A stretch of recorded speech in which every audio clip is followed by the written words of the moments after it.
অনেকেই প্রকাশ্যে অনেক কিছু করতে পারে নাই, কারণ বিভিন্ন চাপের কারণে মন ছিল কিন্তু সুযোগ ছিল না।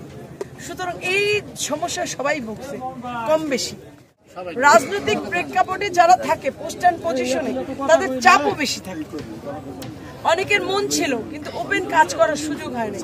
তো আসলে ওইটা আমি ভুলে গেছি। আমার সামনে যারা আছেন সকল মুরব্বিয়ানরা, সমবয়সী ভাইয়েরা, যুবক ভাইয়েরা, ছোট ভাইয়েরা, আমার মা বোনেরা, সবাইকে আমার সালাম, আসসালামু আলাইকুম। আমি আপনাদের সন্তান, আমি এই ইউনিয়নের মেয়ে। সুতরাং আমি আপনাদের ঘরের মেয়ে, ঘরে আসছি। আপনাদের ঘরের মেয়ে চেষ্টা করছে, আপনারা যতটুকু পারছেন ঘরের মধ্যে বসেই তাকে সহযোগিতা করছেন। কারণ এই ইউনিয়নে যে পরিমাণ প্রেসার ছিল তার মধ্যেও আমার 9 ভোট, তো এইটা বড় বিষয় না। কিন্তু যেই চাপের মুখে ছিল এই ইউনিয়নে কোনো ক্যাম্পিং আমার ছিল না, কোনো রকম কোনো কার্যক্রম ছিল না, সব কিছু আসলে এই এলাকার সন্তান হিসেবেই মানুষ আমাকে ভোট দিচ্ছে। এটাই হচ্ছে বাস্তবতা। আর কে ভোট দিয়েছে কে দেয় নাই ওই বিশ্লেষণ আমি আর করবো না, আর করতেও চাই না। যেহেতু আমি এই ইউনিয়নের মেয়ে, সবাই আমাকে ভোট দিয়েছেন, সবাই আমার জন্য করছেন। আমি চাই এই ইউনিয়ন থেকে এই যে আতঙ্কটা, এইটা দূর করতে। এই আতঙ্কের জায়গা থেকে আমি এই ইউনিয়নের মানুষ, বাংলাদেশ স্বাধীন হয়েছে কিন্তু গলাচিপা ইউনিয়ন কিন্তু স্বাধীন হয়নি। আমি এই গলাচিপা ইউনিয়নের মানুষকে স্বাধীন করতে চাই। আমার লক্ষ্য উদ্দেশ্য কথাই করতে চাই। আমি চাই এই লক্ষ শহীদের বিনিময় বাংলার স্বাধীনতা, লক্ষ মায়ের সঙ্গমের বিনিময় বাংলার স্বাধীনতা, এই গলাচিপা ইউনিয়নের মানুষ প্রাণ খুলে কথা বলুক। তারা প্রাণ খুলে বলুক যে আমি অমুককে সমর্থন দিচ্ছি অথবা অমুককে আমার ভালো লাগে। এই কথাটা কিন্তু অনেকেই বলতে পারে নাই। কারণ এই যে আমার পাশে আমার ছেলে, তারও করার কিছু ছিল না, সে নিরুপায় ছিল, করার কিছুই ছিল না। হ্যাঁ, হয়তোবা সে মন ছিল কিন্তু করার সুযোগ ছিল না। কিন্তু আমি যেমন আমার একটা নীতি কি, আমি ছোটবেলা থেকেই আমি যেটা করি ওইটা কিন্তু 100% সিনসিয়ার ভাবে করি এবং ওইটা কেউ তোয়াক্কা করে করি না। আমি যেটা করবো ওইটা করবো এবং আমি শতভাগ আমার কাছে যেটা সঠিক মনে হয় আমি কিন্তু ওইটাই করার চেষ্টা করি। আমি কখনো অন্যায়ের কাছে মাথা নত করি নাই, ভবিষ্যতেও কোনোদিন করবো না। আমার তাতে যে পর্যন্ত যাওয়া লাগে আমি সে পর্যন্তই যাব। আমাদের লক্ষ্য উদ্দেশ্য একটা। আমি মাননীয় এমপি মহোদয়কেও বলছি যে ভাই মহোদয় যা হয়েছে হয়েছে, ওই পর্যন্তই আমরা ফুল স্টপ দিয়ে এই এলাকার উন্নয়নের স্বার্থে, আমাদের এই এলাকার সর্বোচ্চ ক্ষমতাধর কিন্তু আমাদের এমপি। সুতরাং এই এলাকার উন্নয়ন করতে গেলে এমপি মহোদয়কে বাদ দিয়ে কিন্তু আমি কোনো উন্নয়ন করতে পারছি না।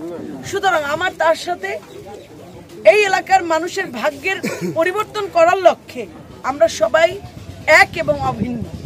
সুতরাং আমরা সবাই মিলেমিশে কাজ করব এবং এমপি মহোদয় বা আমি, ইউনিয়ন চেয়ারম্যান, মেম্বার, মেয়র মহোদয়, আমরা কিন্তু একই পতাকা তলের লোক। সুতরাং রাজনীতিতে শেষ বলতে কিছু নেই, শেষ থেকে আবার শুরু করতে হয়। সুতরাং এই জায়গাটায় আমরা একমত থেকে আমরা অবশ্যই কাজ করব এবং আপনারা যারা আমার জন্য দলমত নির্বিশেষে কাজ করেছেন আমি সকলের কাছে কৃতজ্ঞ।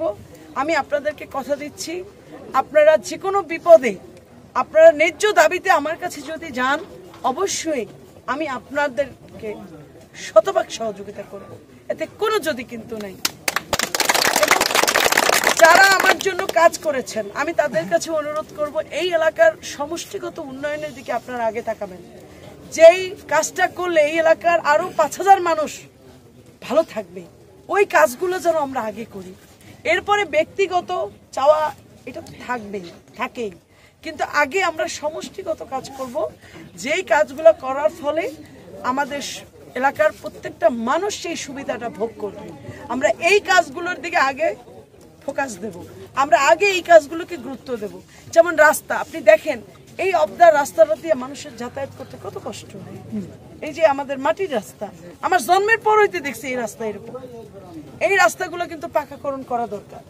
তো এই বিষয়ে আমাদের চেয়ারম্যান মহোদয়কে আমি অবশ্যই আমার জায়গা থেকে আমি যতটুকু পারবো আমি তাকে সহযোগিতা করব এবং আমাদের মাননীয় এমপি মহোদয় সেও করবে, কারণ সেও তো এই এলাকার জনগণের প্রতিনিধি। সুতরাং তারও ভালো কাজ করার ইচ্ছা আছে। অবশ্যই জনগণ যাতে শান্তিতে থাকবে, জনগণ যাতে ভালো থাকে, ওই কাজগুলোই আমরা করব। শোনেন, খেলায় যেমন হার জিত আছে, নির্বাচনেও তো হার জিত আছে, কেউ জিতবে কেউ ঠকবে, এটাই তো স্বাভাবিক। তো এই স্বাভাবিক প্রক্রিয়াটাকে আমরা স্বাভাবিক বলেই নেব। আমরা প্রতিদ্বন্দ্বিতা করব, আমরা যেন প্রতিহিংসা না করি। আমি নির্বাচিত হওয়ার পরে যদি আমার অ্যাক্টিভিটিসটাও মানে পিছনের যে দিনগুলো ছিল ওরকম হয়ে যায়, তাহলে আমি আর সে তো তার মধ্যে কোনো পার্থক্য রইল না। সুতরাং আল্লাহ ক্ষমতা দিবে, আল্লাহই নেবে। ক্ষমতা চিরস্থায়ী কারণ। আজকে আসি, হয়তো বা 2 দিন পর থাকবো না, 2 সেকেন্ড পর তো আমি দুনিয়াতে নাও থাকতে পারি। তাহলে হিংসা, অহংকার এবং ক্ষমতার অপব্যবহার করে লাভটা কি? কোনো লাভ নেই। আপনারা শুনেন, আমাদেরকে আপনারা ভালোবাসেন, আমাদেরকে কেউ ভয় পান বলেন তো? হ্যাঁ, ভয় পান কি? ভালোবাসেন? অবশ্যই। আমি আপনাদের এলাকার মেয়ে, সেই হিসেবে আপনারা আমাকে ভালোবাসেন। আমি আপনাদের মেয়ে হিসেবে আপনাদের যে দায়িত্ব আপনারা আমাকে দিয়েছেন, আমি যেন সেটা সততার সহিত আমি সেটা পালন করতে পারি এবং আপনাদের সুখ এবং দুঃখের সারথি হতে পারি, এই প্রত্যয় ব্যক্ত করছি। অন্যায় যারা ক্ষতিগ্রস্ত হয়েছেন, ক্ষতিগ্রস্তের কিন্তু ক্যাটাগরি আছে। কিরকম? আপনার ঘরটা একদম উড়াই নিয়ে গেছে, কোনো অস্তিত্ব নাই ঘরের, সেটা কিন্তু ভিন্ন। যেমন আপনারা বর্ণাতুলিতে দেখছেন, বর্ণাতুলি লঞ্চ ঘাটে কি পরিস্থিতিটা হয়েছে, মানে 11টা ঘর, কোনো চিহ্ন নাই, ঘরের কোনো চিহ্নই নাই। তো এইটা কিন্তু একটা ক্যাটাগরি যে একদমই নাই, সব নিয়ে গেছে বাণী। আরেকটা হলো আপনার ঘরের চাল নিয়ে গেছে, অথবা আপনার ঘরটা পড়ে গেছে, মাটিতে পড়ে গেছে, এটা কিন্তু একটা ক্যাটাগরি।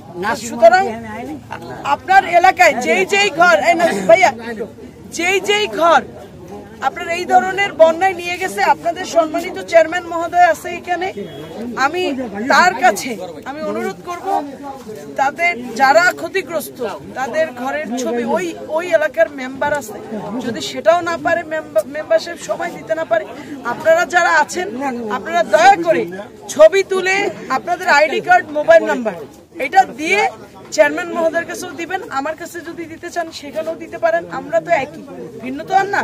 সুতরাং সে যেহেতু এখানে আছে, আমি আশা করব সবাই যারা ক্ষতিগ্রস্ত, যারা যদি মুহে কন যে আমার এই ক্ষতি হয়েছে, তাহলে কিন্তু হবে না।